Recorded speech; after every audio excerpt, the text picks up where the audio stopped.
আপনার বাড়িতে জিনের কোনো আসা যাওয়া আছে কিনা বা জিন্নাত আসা যাওয়া করে কিনা এই বিষয়টি কিভাবে বুঝবেন?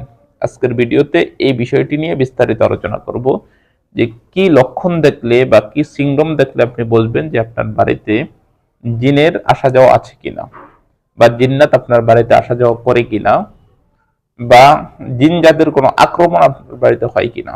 নিজেই পরীক্ষা করে নিন, নিজে বসে অল্প একটু কষ্ট করতে হবে, এখান থেকে শিখে নিন। আশা করি আজকের ভিডিওটি আপনাদের খুবই কাজে লাগবে, তাই ভিডিওটিকে না টেনে একটু শেষ পর্যন্ত দেখার চেষ্টা করুন। ভিডিওটি শুরু করার আগে সংক্ষেপে কিছু কথা বলবো। টিকটকে আমাদের কোনো অ্যাকাউন্ট নেই, আমরা কখনো টিকটকে কোনো ভিডিও ছাড়ি না।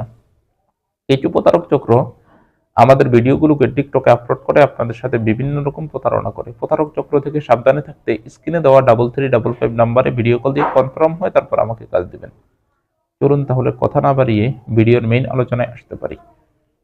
দর্শক, আপনি কিভাবে বুঝবেন যে আপনার বাড়িতে জিনের আসা যাওয়া আছে কিনা বা জিন আসে কিনা?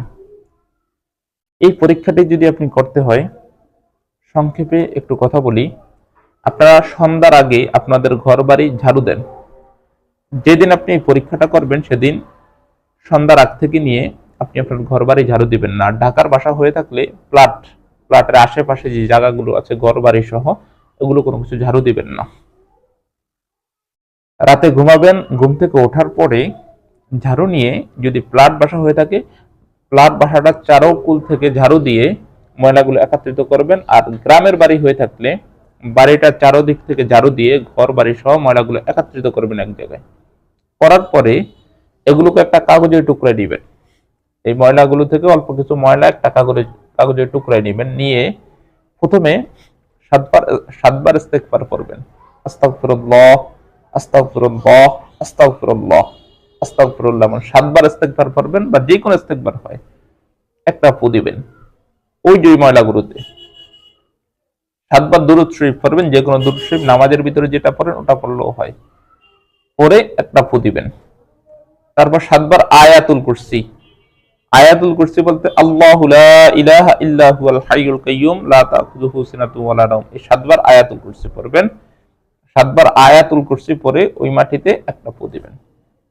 কাজ আপনার প্রায় শেষ।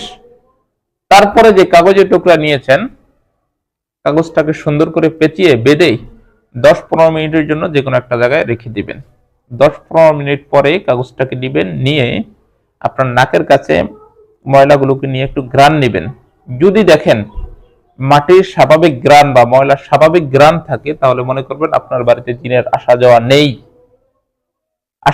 আর যদি জিনের আসা যাওয়া থাকে, তাহলে এই মাটিগুলো থেকে যে কোনো একটা সুগন্ধি ফুলের ঘ্রাণ আসবে বা যে কোনো রকমের একটা সুগন্ধি, বদ ঘ্রাণ না, খারাপ ঘ্রাণ না, যে কোনো রকমের একটা ঘ্রাণ ছড়াবে, আপনার নাকে মুখে আসবে। তো ঘ্রাণ দেখলেই আপনি বুঝবেন যে আপনার বাড়িতে জিনের আসা যাওয়া আছে, জিন্নাতের আসা যাওয়া আছে আপনার বাড়িতে। এই সিস্টেমে আপনারা বুঝে নেবেন যে আপনাদের বাড়িতে জিনের আসা যাওয়া আছে কিনা বা আসা যাওয়া আছে। এই সিস্টেমগুলো দেখে আপনারা সংক্ষেপে বুঝে নেবেন। আর যদি কোনো গ্রান না থাকে মাটির, তাহলে 100% শিওর আপনার বাড়িতে জিনের আসা যাওয়া নেই বা কোনো খারাপ জিন্নাত আপনার বাড়িতে আসে না। বিষয়গুলো হয়তো বুঝতে পেরেছেন।